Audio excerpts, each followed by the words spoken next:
অবসরে আমরা সমবেত হয়েছি একটি ব্যতিক্রমী পরিবেশে বাংলাদেশের নতুন সরকার গঠনের লগ্নে। আসসালামু আলাইকুম, শুভ অপরাহ্ন এন্ড গুড আফটারনুন। আপনাদের সকলকে গণপ্রজাতন্ত্রী বাংলাদেশ সরকারের নবনিযুক্ত প্রধানমন্ত্রী ও মন্ত্রিসভার সদস্যগণের শপথ গ্রহণ অনুষ্ঠানে স্বাগত জানাচ্ছি। অনুষ্ঠানের শুরুতে পবিত্র কোরআন থেকে তেলাওয়াত করবেন হাফেজ কারি মাওলানা মুহাম্মদ আবু রাইহান, ইমাম, বাংলাদেশ জাতীয় সংসদ সচিবালয়।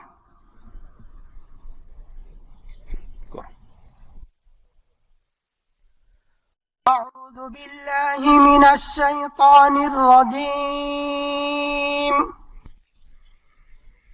بسم الله الرحمن الرحيم. قل اللهم مالك الملك تؤتي الملك من تشاء وتنزع الملك ممن تشاء وتعز من تشاء وتذل من تشاء بيدك الخير إنك على كل شيء قدير. صدق الله العظيم. সূরা আল ইমরানের 26তম আয়াতে কারিমা তেলাওয়াত করা হলো, যার বাংলা অর্থ এইরূপ: হে নবী, তুমি বলো, হে রাজাধিরাজ মহান আল্লাহ, তুমি যাকে ইচ্ছা তাকে সাম্রাজ্য দান করো, আবার যার কাছ থেকে চাও তা কেড়ে নাও। যাকে ইচ্ছা তুমি সম্মানিত করো, যাকে ইচ্ছা তুমি অপমানিত করো। সব রকমের কল্যাণ তো তোমার হাতেই নিবদ্ধ। নিশ্চয়ই তুমি সবকিছুর উপর একক ক্ষমতাবান। বারাকাল্লাহু লানা ওয়া লাকুম ফিল কুরআনিল আযীম। আসসালামু আলাইকুম ওয়া রাহমাতুল্লাহ।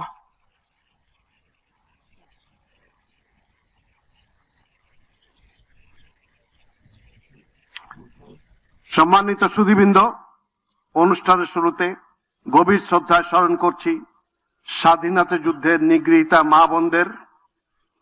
একই সাথে ছাত্র জনতার গণ অভ্যুত্থানের সকল শহীদদের প্রতিও গভীর শ্রদ্ধা জ্ঞাপন করছি এবং তাদের বিদেহী আত্মার মাগফিরাত কামনা করছি। এর শুভ অনুষ্ঠানে 3 পর্বে যথাক্রমে মাননীয় প্রধানমন্ত্রী, মন্ত্রীবর্গ ও প্রতিমন্ত্রীবৃন্দ শপথ গ্রহণ করবেন। সম্মানিত সুধীবৃন্দ, গত 12ই ফেব্রুয়ারি 2026 তারিখে অনুষ্ঠিত ত্রয়োদশ জাতীয় সংসদ নির্বাচনের ফলাফলের ভিত্তিতে গণপ্রজাতন্ত্রী বাংলাদেশের সংবিধানের 56 অনুচ্ছেদের 3 দফা অনুযায়ী রাষ্ট্রপতি ত্রয়োদশ জাতীয় সংসদের সংখ্যাগরিষ্ঠ সদস্যের আস্থাভাজন সংসদ সদস্য জনাব তারেক রহমানকে গণপ্রজাতন্ত্রী বাংলাদেশ সরকারের প্রধানমন্ত্রী পদে নিয়োগ দান করেছেন। আমি এখন নবনিযুক্ত মাননীয় প্রধানমন্ত্রী জনাব তারেক রহমানকে অনুগ্রহপূর্বক রাষ্ট্রপতি মহোদয়ের নিকট প্রধানমন্ত্রী পদের শপথ ও গোপনীয়তার শপথ গ্রহণ করার জন্য সবিনয় অনুরোধ জানাচ্ছি।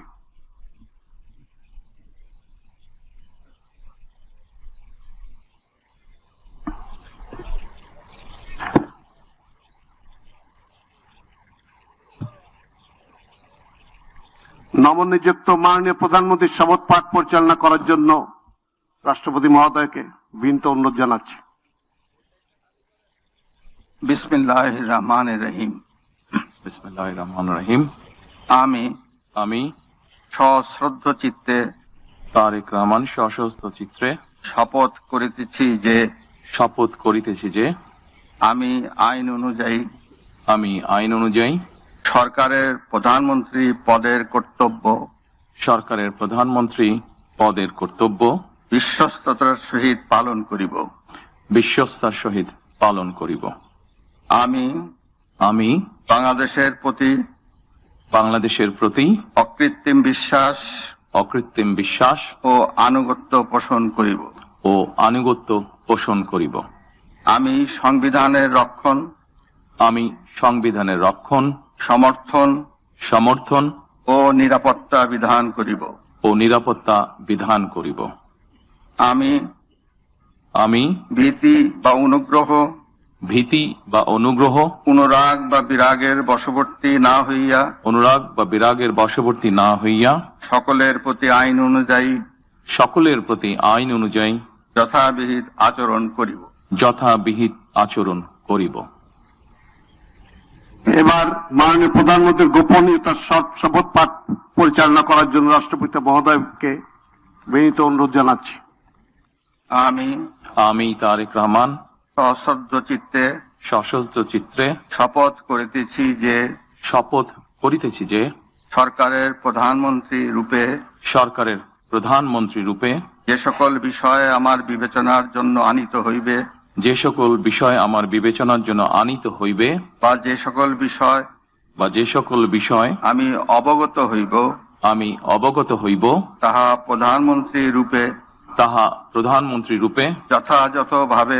যথাযথভাবে আমার কর্তব্য পালনের প্রয়োজন ব্যতীত প্রত্যক্ষ বা পরোক্ষভাবে কোনো ব্যক্তিকে জ্ঞাপন করিব না বা কোনো ব্যক্তির নিকট প্রকাশ করিব না। ধন্যবাদ। ধন্যবাদ। মাননীয় প্রধানমন্ত্রীকে পদের শপথ ও গোপনীয়তার শপথ স্বাক্ষর করার জন্য এবং স্বাক্ষর শেষে নির্ধারিত আসন গ্রহণ করার জন্য বিনীত অনুরোধ জানাচ্ছি। জি।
দুইটাই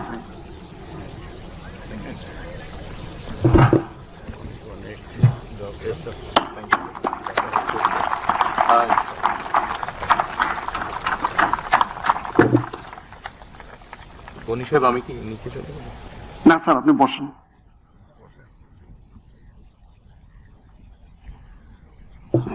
গণপ্রজাতন্ত্রী বাংলাদেশ সরকারের প্রধানমন্ত্রী হিসেবে দায়িত্ব গ্রহণের জন্য আপনাকে আন্তরিক অভিনন্দন জানাচ্ছি স্যার।